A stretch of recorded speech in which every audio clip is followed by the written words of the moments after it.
I understand that I'm being recorded, so I need to start. Rather than rambling here, I'm Rob Vaughn. I'm the president of the Virginia Foundation, and I'm really pleased to introduce a new series of programs here at the City Council focusing on history, culture, literature. We will have one a month, and we will have other sessions with our fellows at the Virginia Foundation, which is out at the Boar's Head area. So we appreciate you being here today. Bring friends next time. The audiences for these programs have varied between this size and about 100, and I'm not quite sure why, to tell you the truth. But if you can help us with that, we would appreciate it. Today it's John Ragosta who's going to be talking with us about Patrick Henry, Federalist. John is a fellow with us. He began about mid-August and will be here throughout the year. He's an unusual historian in that he spent the first 20 years of his career as a lawyer, which didn't seem to hurt him at all, and perhaps enhance the kind of historical research that he does. He has published in part as a consequence of his work with the Robert H. Smith International Center for Jefferson Studies at Monticello. His second book is on religious freedom, Jefferson's Legacy. The first book focused on religious freedom as well, and this one that he's beginning to work on now is on Patrick Henry. As I said, he was a lawyer, practiced for a good 20 years, mostly in international trade kinds of work as a litigator, and now is come to us. We look forward to his being with us for this year and to introducing us to his perspective on Patrick Henry. Thank you. I'm loaded. You're loaded. Thank you. I really do need to begin by thanking Rob and thanking the Virginia Foundation for such a wonderful opportunity to study and research and write, and especially in a beautiful location just west of Charlottesville. But you know, it has given me a little bit of pause to be talking about Patrick Henry in Thomas Jefferson's hometown. Jefferson was not a fan of Patrick Henry. He referred to him as all tongue, no head and heart. Jefferson was not the kind of guy you wanted to cross. He had a way of seeing to it that you were recorded in history in a less than favorable light. And in fact, I started my work on Patrick Henry when I was up at Monticello on a fellowship last year. And therefore, it was always a little bit of a surprise to folks that in this story about Patrick Henry, not only is it not about Thomas Jefferson, but Jefferson's not the hero, and in fact, he may be a little bit of the rogue. Of course, having said that, some of you may want to leave before you participate in the heresy, but we're going to talk a little bit about Patrick Henry today. But I'm getting ahead of the story. And what I wanted to do, actually, is tell you a story, because there's a story that got me interested in this project, and maybe I can tell you that story and then suggest a little bit about how I'm going to be researching it and my initial thoughts. The story begins in January of 1799. Patrick Henry is in retirement in Red Hill. Now, I don't know if you've been to Red Hill. It's south. You just keep going south. He was about as far away from Richmond as he could get. And he wants to be left alone in his retirement. He has been offered a position on the Supreme Court. He turned it down. He's been offered a position as Secretary of State. He turns it down. Although Jefferson says Washington only offered him that position knowing that he wouldn't take it. I think that's a little unkind, Tom. He's offered a position as ambassador. He's offered another term as governor. John Adams offers him a position as ambassador. And Henry consistently turns down these positions. Now, he has a number of reasons for doing so. Not the least of which, he has 17 children from 2 marriages, some of them still very small, and he is determined to see to it that all of his sons have plantations before he dies. So he's trying to build up his legacy.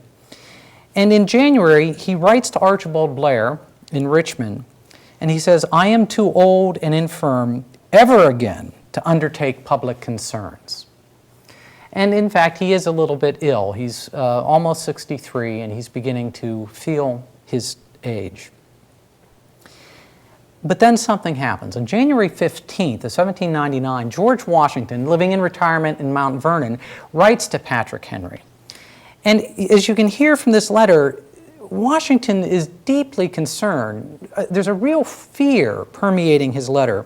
He writes, "At such a crisis as this, when everything dear and valuable to us is assaulted, when this party hang upon the wheels of government, abetting the nefarious views of another nation upon our rights, when measures are systematically and pertinaciously pursued, which must eventually dissolve the Union or produce coercion.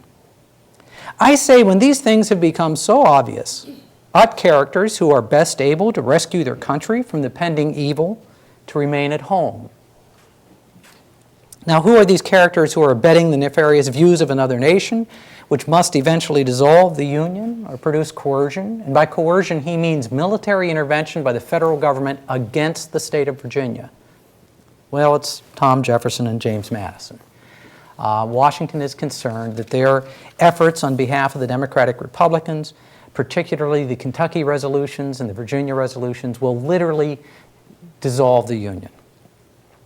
Henry writes back in February 12th, talking about the Republicans. He says, even in the present state of things, it may be doubted whether a cure can easily be found for the mischiefs they have occasioned. God grant it may be effected without coming to extremity. Yes, my dear sir, I accord with every sentiment you express to me.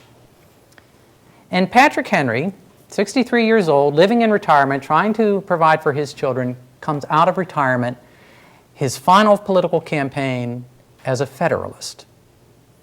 He runs for the General Assembly in Virginia as a Federalist. He makes one speech during this campaign. It's at the Charlotte Courthouse in March of 1799. He is reportedly, and of course with Henry's speeches, we don't have any of his speeches recorded. He didn't keep text. He spoke extemporaneously. We have very few notes from Henry. So what we get is others reporting about what he says. It's reported that when he rose to speak at the Charlotte Courthouse on that cold morning in March, he was sickly, he was bent over, he could barely be heard by people in the audience, but he warmed to the occasion.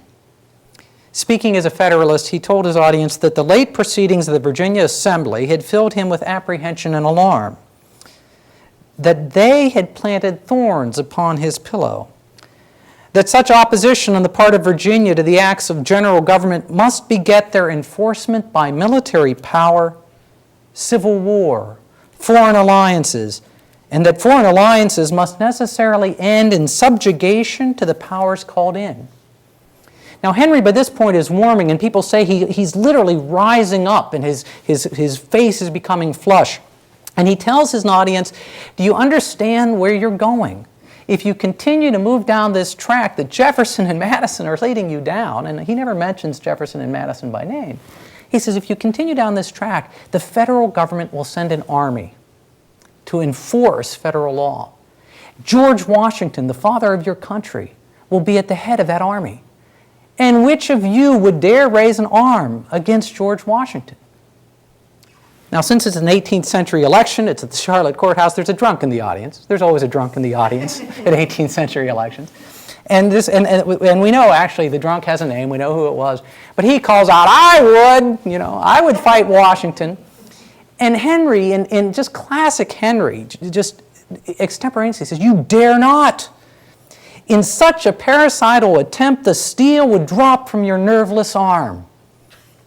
So this is classic Henry. He says, what are you people doing? Now, Henry goes on. Now, this is, I say Patrick Henry Federalist. We all remember from school who Patrick Henry was. He reminds his audience, he says, I warned you. I told you at the Constitution Ratification Convention in 1788 that this was going to happen. I told you that the federal government was going to become too powerful.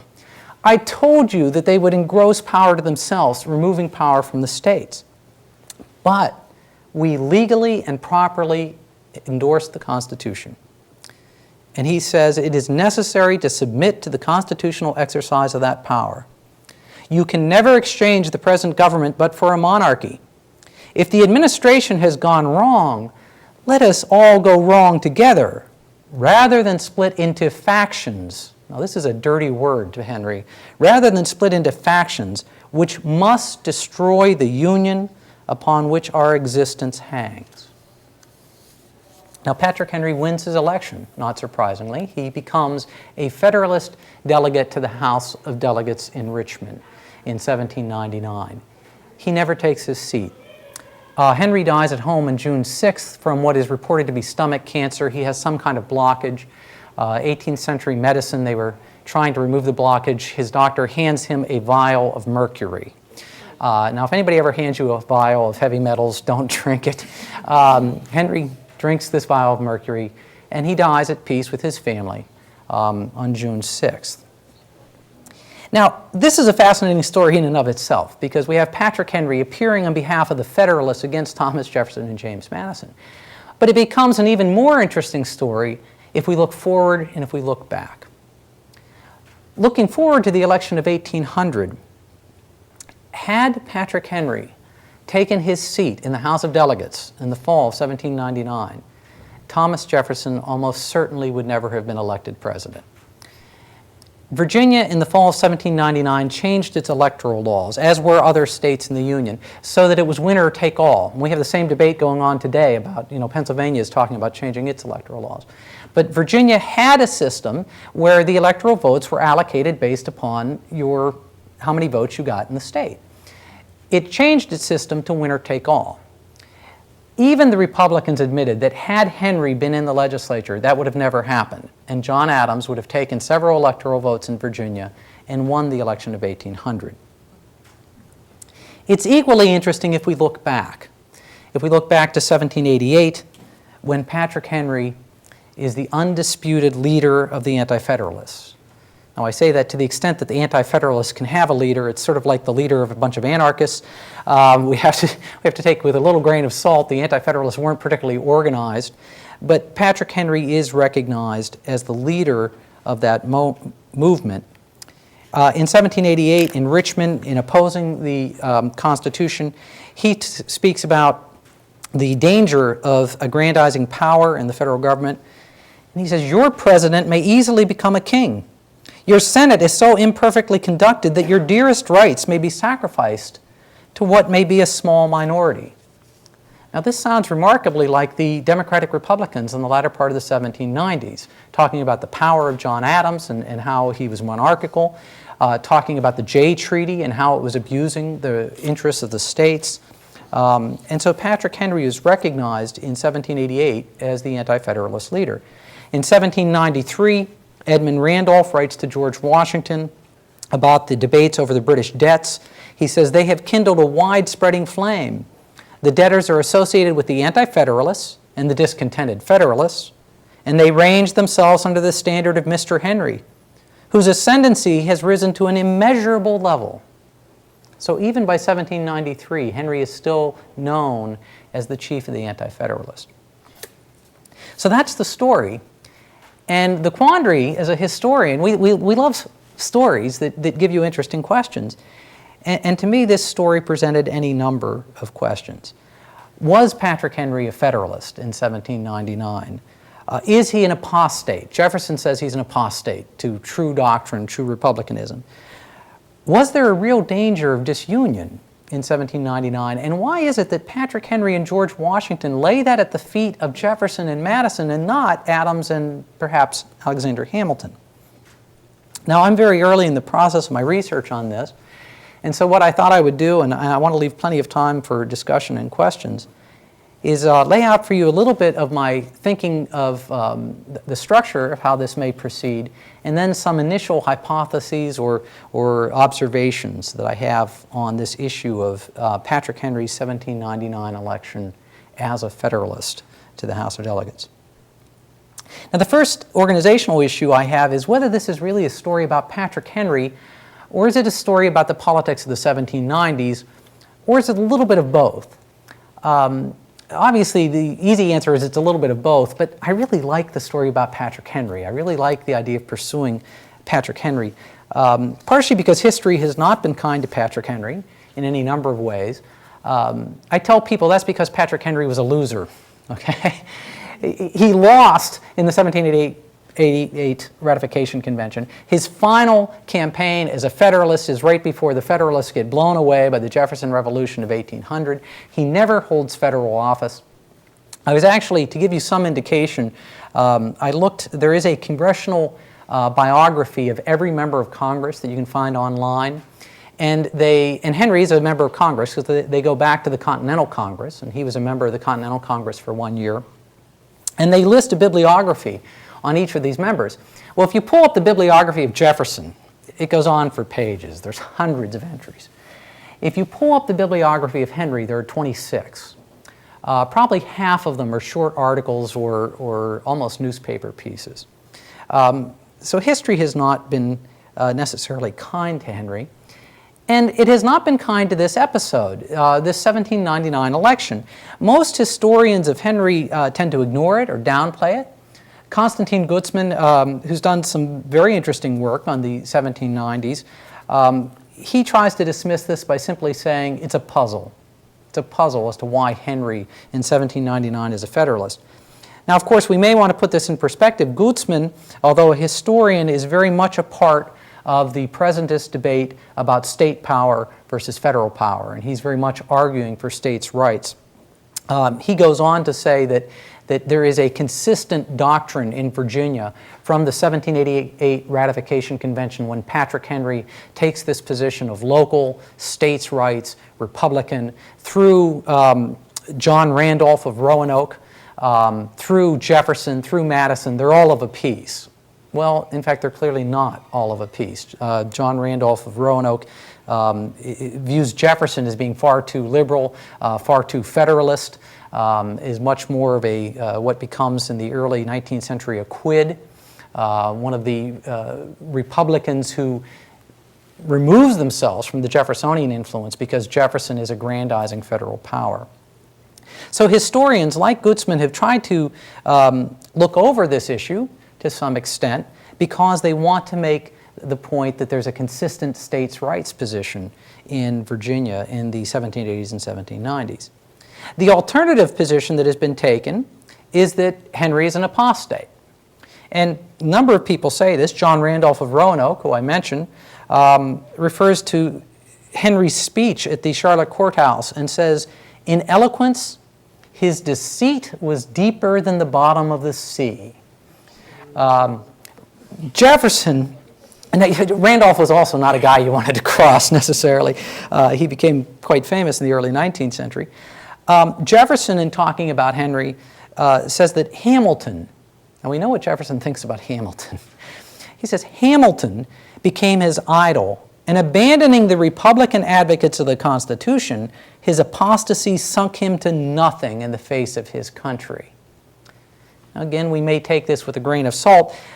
We know that Henry and Jefferson are battling, but Jefferson seems to hold a grudge more than Henry. Henry, in the 1780s, when Henry is governor and Jefferson is ambassador to France, Henry writes to Jefferson in France. Actually, there's a lot of correspondence, official correspondence, but Henry writes a personal letter to Jefferson and says, you know, maybe we ought to renew a personal correspondence, and maybe we could just tell each other about what's happening on the farms and what's happening in Paris and renew our cordial relations. Jefferson never responds to Henry's inquiry. In 1795, however, when Jefferson is forming a party and where Henry is held up as the most vocal and most beloved anti-Federalist in Virginia, Jefferson asked to have an intermediary approach Henry to try to pull him into the Democratic-Republican orbit. So I think we have to take Jefferson's statement of Hamilton's apostasy with a little bit of a grain of salt, that Jefferson saw everything at this point in time in political terms. But if the issue is trying to understand Patrick Henry better, one of the ways to do that, and actually Peter Onuf pointed this out to me, it's sort of an obvious observation when someone makes it, is that Henry, in his own mind, was consistent. Henry does not believe he's an apostate. So if you want to understand Henry, you need to understand why Patrick Henry thinks that he's being consistent. He's a successful, beloved politician. He's a devoted patriot. He believed in 1788 that patriotism demanded opposing the Constitution, and that in 1799 that same patriotism demands that he oppose Jefferson and Madison and the danger that they posed to the Union. And in fact, he's aware that he's being called an apostate, and he's quite peeved by the fact that he's being called an apostate by the Federalists.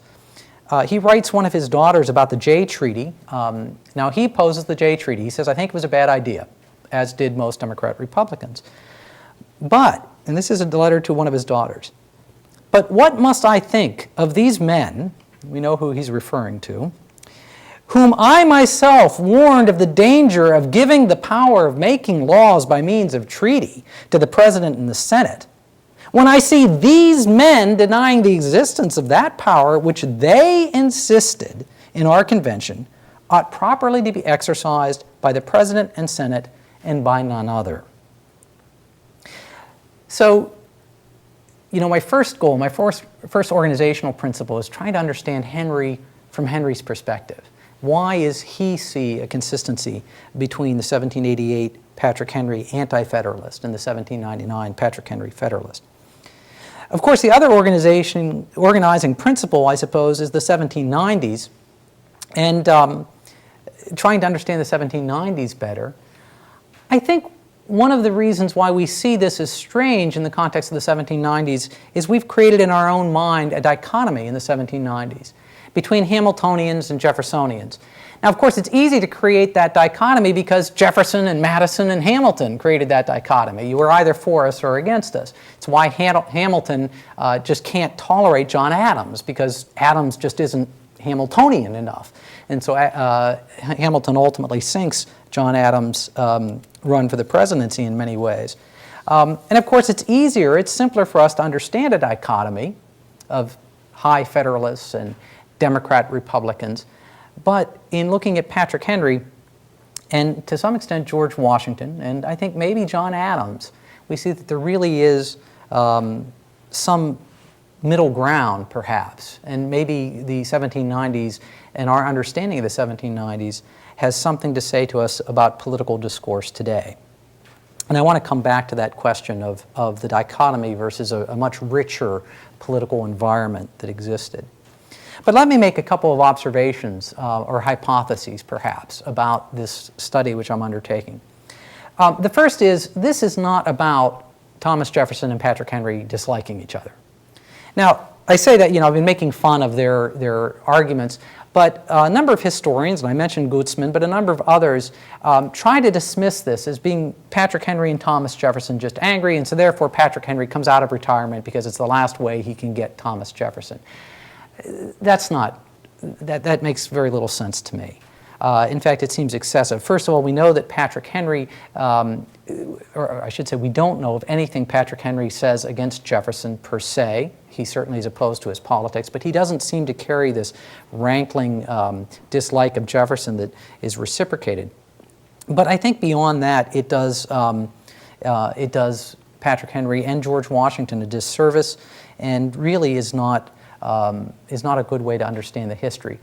It is telling to me that the people who tend to dismiss this as Patrick Henry and Thomas Jefferson fighting are people who also don't want to question Jeffersonian republicanism, both at the time and in the modern discourse, and question whether Jefferson is in fact maybe at the extreme edge by 1799.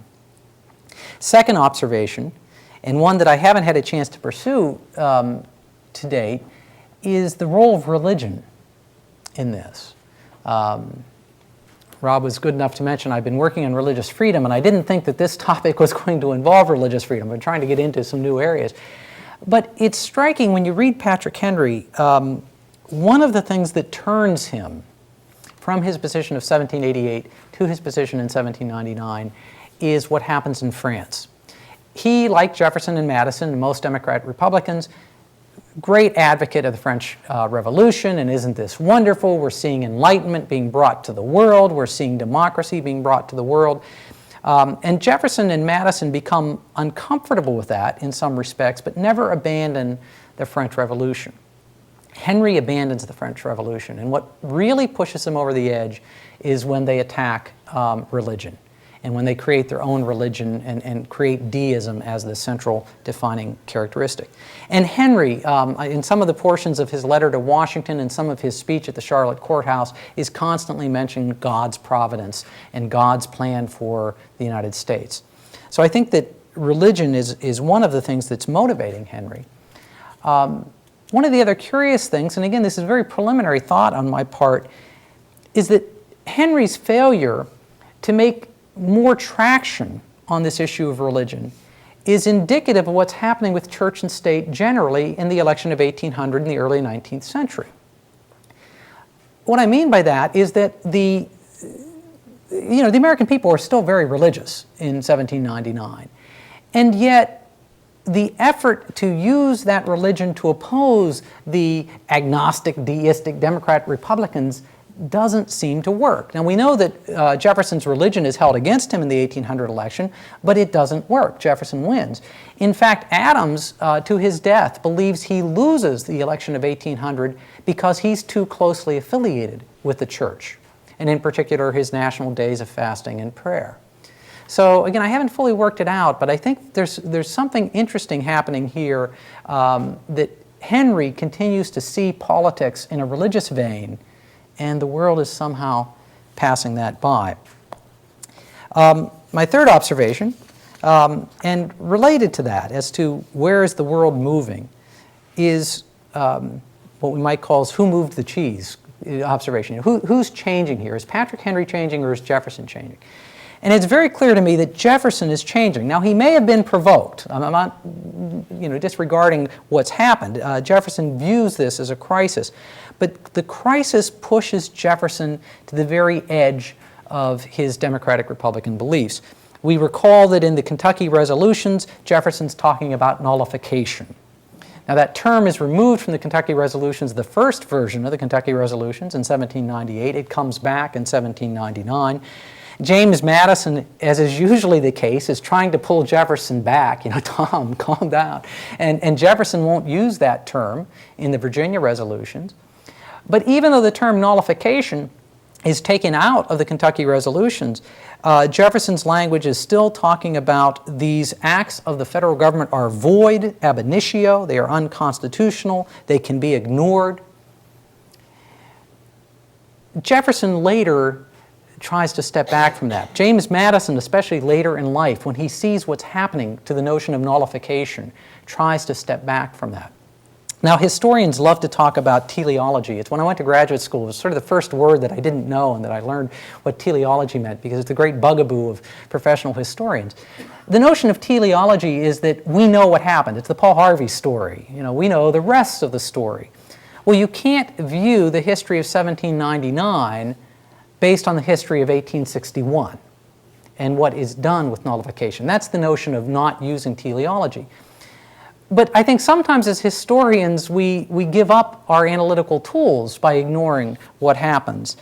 We do know what happens to nullification. We know how dangerous it is. And it may be that Patrick Henry and George Washington, when they were talking about the collapse of the Union and military engagements in 1799, were seeing some of the potential implications of allowing states to simply void, nullify actions of the federal government. There was no question even in 1799 that if there was a split in the Union, it would be regional, it would be north-south, with the southern staple agricultural and slave-holding states being central to that nullification.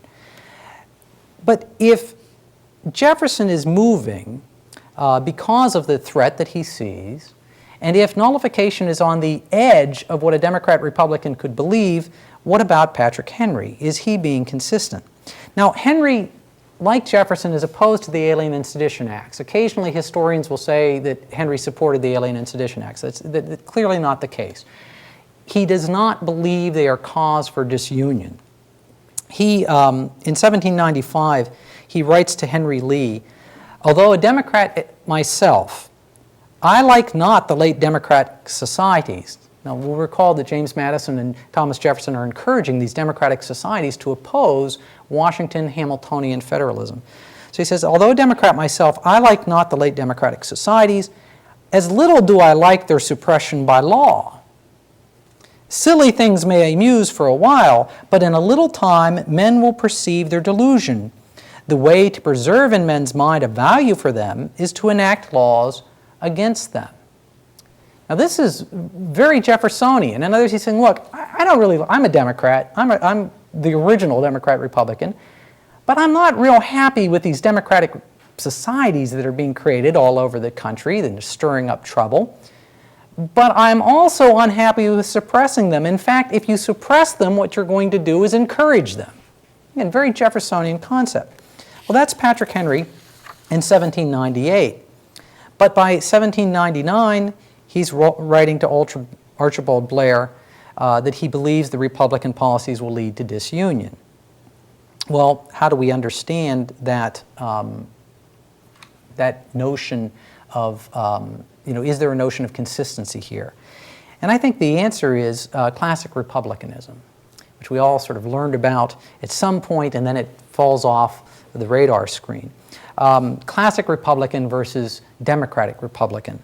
A Democrat Republican, Jeffersonian, Madisonian's liberal democracy, the individual. Classical Republican, as Joyce Appleby says, is about civic virtue. Upon the capacity of some men to rise above private interests and devote themselves to the public good. In a classic Republican understanding, party and faction is an anathema. It is interests. It destroys the state. Mark Knoll, a historian, writes about republicanism, classic republicanism. If power was allowed to accumulate without check, if competition for power encouraged factions to promote their private interests, or if a love of luxury supplanted the exercise of public-spirited service, then corruption followed inevitably. Both Patrick Henry and George Washington loathed the notion of factions.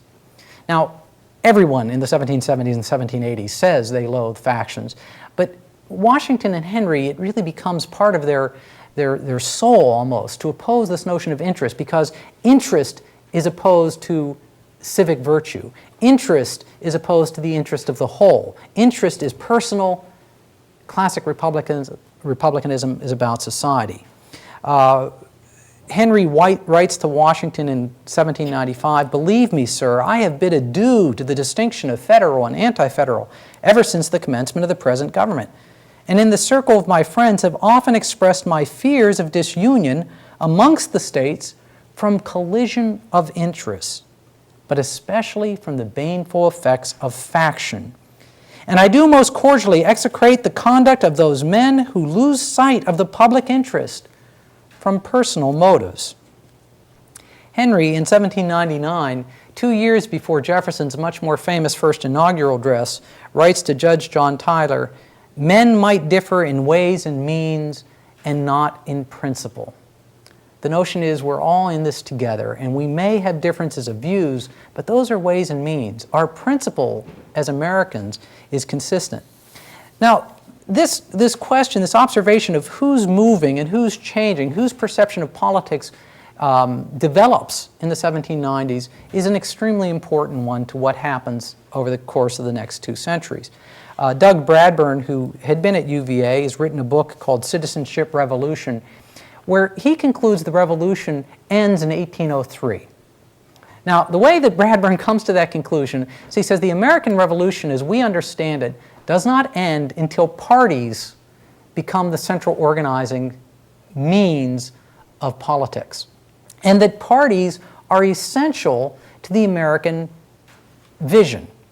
His reason for understanding politics, and I think Bradburn may be correct, his reason for understanding this, the reason why Jefferson and Madison would have endorsed this, is parties became an organizing principle through which the common man could join in an effective manner the policy of a very broad, very large nation.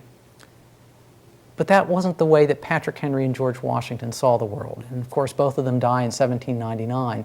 And the, one might say, classic republicanism dies with them. But I think that given presentist, and as anybody who knows my work will tell you, I always have a presentist notion. Given our presentist notion of parties and factions and how the discourse has become so dichotomized and bifurcated, that really may be an outgrowth of what's happening when in 1799 George Washington and Patrick Henry lose to the notion of American political freedom being based on party. And in fact, that idea is used, the use of this debate by party continues not only today, but was used at the time. In 1800, during the election between Jefferson and Adams, James Callender, now Henry's died. Henry dies in June 1799. James Callender, now we remember James Callender, he's the rogue in Richmond who eventually talks about Dusky Sally and throws Sally Hemings into the debate because Jefferson won't give him a job. Well, in 1800, Callender is actually working for Jefferson and for the Democratic Republicans. He writes a pamphlet entitled The Prospect Before Us, and talks about how we can either have a great nation or we can have Adams. And it's part of the debate of 1800, which is very rancorous and very loud. On the front page of The Prospect Before Us, he very conveniently quotes Patrick Henry, ignoring Patrick Henry's apostasy. And he quotes Patrick Henry to the effect, "But sir, the Constitution, has an awful squinting. It squints at monarchy." So Henry is used in the election of 1800 to support the Democratic Republicans who he had been campaigning against. Henry is used today, and won't go into a number of sites, but is used today by the Tea Party people who say that this rabid states' rights notion is at the core of the American political system. Well, it wasn't for Patrick Henry or for George Washington. So this is the project that I'm launched upon, and again, I'm really beginning my research in this area. These are some of the organizational notions that I have. In talking about Patrick Henry, I can't resist, I haven't decided yet whether this fits into the project or not, but if you're going to talk about Patrick Henry, I can't resist with his final warning to America. This is a paragraph, it's often quoted, but it's found in his notes when he dies, with his notes on the 1765 Stamp Act resolutions. And it's written to us. It's a rather remarkable note. Jefferson tries to do this in his Annus, but is never quite so direct as Henry to writing to posterity. He's talking about the American Revolution, and he says, "Whether this will prove a blessing or a curse will depend upon the use our people make of the blessings which a gracious God hath bestowed on us. If they are wise, they will be great and happy. If they are of a contrary character, they will be miserable. Righteousness alone can exalt them as a nation. Reader, whoever thou art, remember this, and in thy sphere practice virtue thyself, and encourage it in others." Patrick Henry dies a Federalist, but he is perhaps the greatest of the American classical Republicans. Those are my initial thoughts, and I'd be certainly happy if any people have additional thoughts or questions for me to talk about those.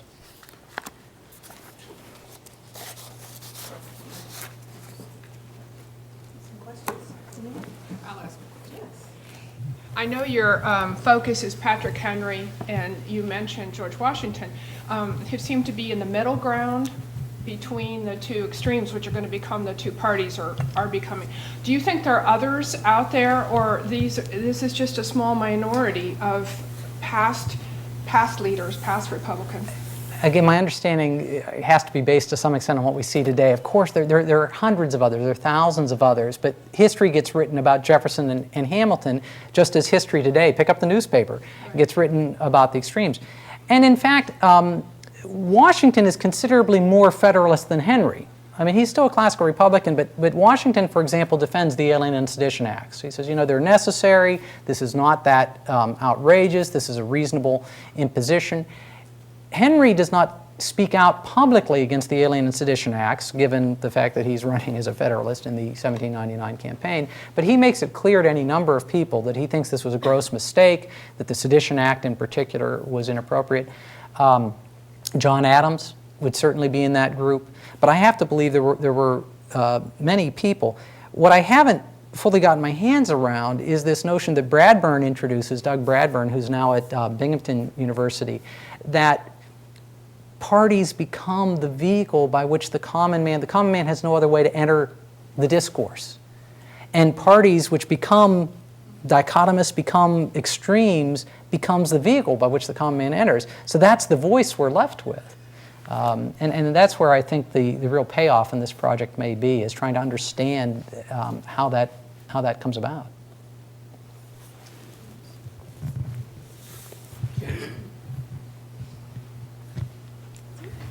Okay, so I don't know anything about what you're talking about. It's been a long time since I've had American history, so I'm going to do a what-if question.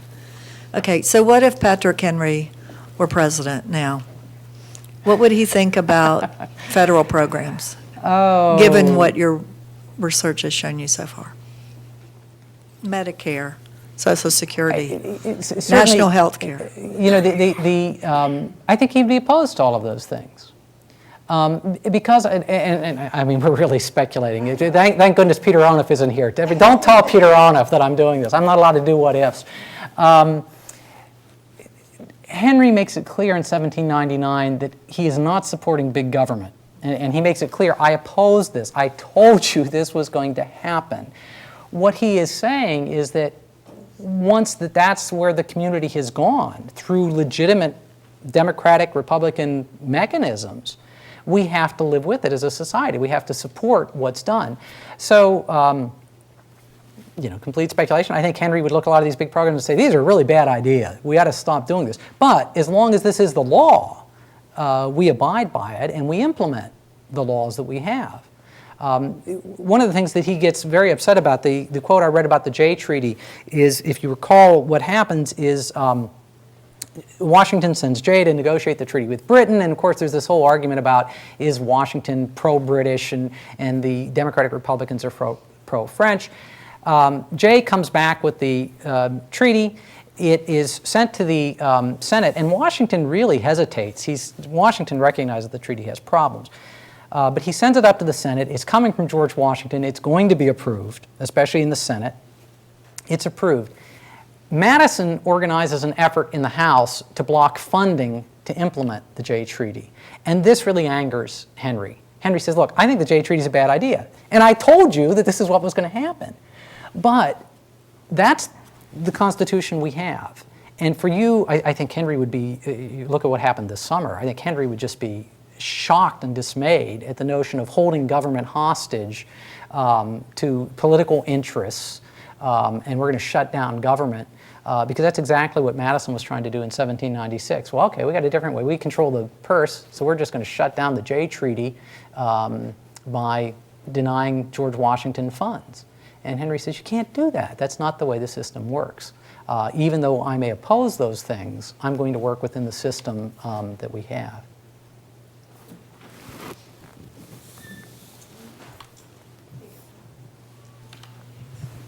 I don't know nearly as much about all this as I should, but it doesn't strike me as odd that someone would be a Jeffersonian states' writer and not like the Virginia and Kentucky resolutions. I would think that most Jeffersonians would not like the Virginia and Kentucky. It's an extreme of the position. You're making Patrick Henry seem very unusual when he may be the mainstream of the party. Now, I don't know if I'm right about that. Well, I think this is a question that's similar to the first question. Right. There have to be others out there. But I think the way, and so then the question becomes, have the historians misled us about what's happening in the 1790s? But I don't think so. That Randolph, for example, John Randolph of Roanoke, John Taylor of Caroline, are enormously popular in this period. They're saying Jefferson hasn't gone far enough. There are rumors that Richmond is actually arming. Now, most historians believe this is incorrect, but Richmond, the governor in Richmond actually brings in arms from the Netherlands at this point in time, and people say that they were actually preparing arms for that federal army that was going to come down. Jefferson wins by a landslide among the Democratic Republicans. Now, of course, the problem is they're presented with this choice of Adams versus Jefferson. But Jefferson wins by a landslide, and then he continues to win by a landslide. Now, it is more complex than that. People in 1796 as well as 1799 approach Henry about running for president and running for vice president in 1796. And Henry says, no, I'm not doing that. Don't even put my name up. By 1803, we have the Quids, where the really radical Republicans, the John Taylors, the John Randolphs, withdraw from the Jeffersonian Republicans because they think Jefferson has gone soft on federal power and on states' rights. But at least in the election of 1800, Jefferson controls the Democratic Republicans. Is that election fought over the Virginia and Kentucky? Sorry. Is that election fought over what Adams has done as president, which I think it is, or is it fought over whether you like the Virginia and Kentucky resolutions, which I don't think it is? Well, Jefferson would say the two are the same. I know he would. But, and I think his cohorts would say the two are the same. The people who are at least active in the party. Now, again, are the people active in the party representative of the people who are actually voting in those elections? That's a broader question. But Jefferson, in 1798, when the Virginia and Kentucky resolutions are adopted, they're actually opposed by every other state. Every other state in the Union they're sent to the other states, and the other states are asked to endorse the resolutions. Every other state either writes back and says, are you crazy? We can't, that's not what the system is, or ignores them, sort of buries them in the committee because they don't want to talk about this very radical view of states' rights. Jefferson doesn't let it go. In 1799, after these other states have said we're not going to sign on, there are further resolutions in Kentucky in which the term nullify is used, and there is a further report that Madison chaperones through the Virginia legislature in 1799 saying this is absolutely our doctrine, this is what the Democratic Republicans stand for. So they very much saw this as this is the basis on which we're going to stand and fall. And Jefferson says, commenting on the fact that the other states won't join the Virginia and Kentucky resolution, he says that's the last dying breath of the monarchist Federalist, that the people are rising up and are going to see that we're right about all of this.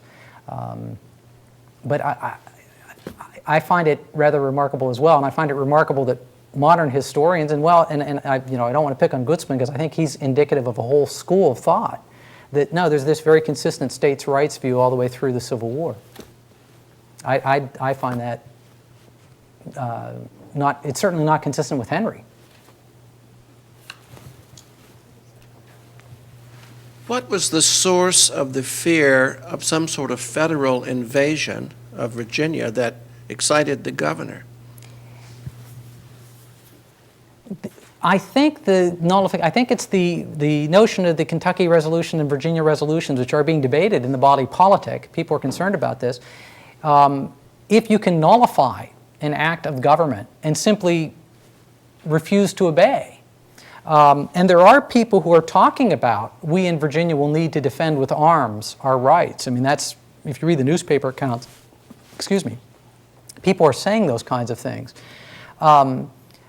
But I guess I don't have a great answer because it is striking that here's George Washington talking about you're going to have coercion, and he means military coercion. Here's Patrick Henry who's talking about a federal army with George Washington at its head marching on Richmond because you refuse to institute the federal Alien and Sedition Acts, or because you oppose other federal acts that you just disagree with. Now, we see that kind of language. I mean, there had been similar language in the early 1790s. We have the Whiskey Rebellion when, we do march on people in western Pennsylvania. It's rather silly. I mean, if you're familiar with the Whiskey Rebellion, you got sort of a riot in Pittsburgh, so you have 10,000 troops, march out to Pittsburgh. They didn't do much. But it maybe wouldn't have been as surprising to these people having seen it happen than it is to us. But the language is striking that these people... And certainly the Federalist, John Marshall, I have some quotes from John Marshall, who is a Federalist at this time. He's saying similar things, that Jefferson, it's useful to keep in mind, these people were all together at one time. Jefferson is Washington's Secretary of State. James Madison is one of his primary draftsmen. Washington is constantly calling on Madison to draft speeches for him. John Marshall is viewed as a great addition to the state Republican system. He's supported by Jefferson and Madison initially. But by 1799, John Marshall is using the same kind of language. He says Jefferson and Madison, and he's more willing to name names, are so into, and he was a good match with Jefferson. He said he's willing to say things. He says they are so intent on becoming the political party in charge, they will drive us to disunion if they cannot win this election of 1800. So you have John Marshall saying, I'm concerned that if these people lose, they will nullify and try to oppose the Union. I think it's sort of hard to imagine. A great what if, by the way, that I didn't have time to get into. John Marshall, I raised the question of what if Patrick Henry lived and the election of 1800 comes out differently. One other interesting thing is that Patrick Henry leaves us is John Marshall. Arguably, Patrick Henry is responsible for John Marshall becoming the Chief Justice, because Marshall is asked by Washington to declare for the elections of 1799 as well, but to run for Congress rather than House of Delegates. Marshall reluctantly does so in a heavy Democratic-Republican county and constituency. He is losing badly, and his opponent, and I can't remember who his opponent is, but his opponent is quoting Patrick Henry. And someone writes to Henry, I think it's Archibald Blair, and says, John Marshall is going to lose his election because they're quoting you. Well, Henry writes back this letter that is then used in John Marshall's election, and he wins a very close election, and this letter gets passed around apparently heavily, saying, there is no one in this state rather than John Marshall that I would vote for other than one person, and he is in a different line, referring to Washington. And he says, tell Marshall I love him. I love him for his patriotism. I love him for what he did in France, because Marshall walked out of the XYZ affair, and that he should be elected. Well, John Marshall is elected to Congress. In Congress, he makes speeches defending Adams. On a number of occasions, he rises to defend Adams. Adams decides he likes this guy, appoints him Secretary of State, and then ultimately he becomes Chief Justice. Well, Patrick Henry was essential in that as well. Thank you so much, Jonathan. Thank you.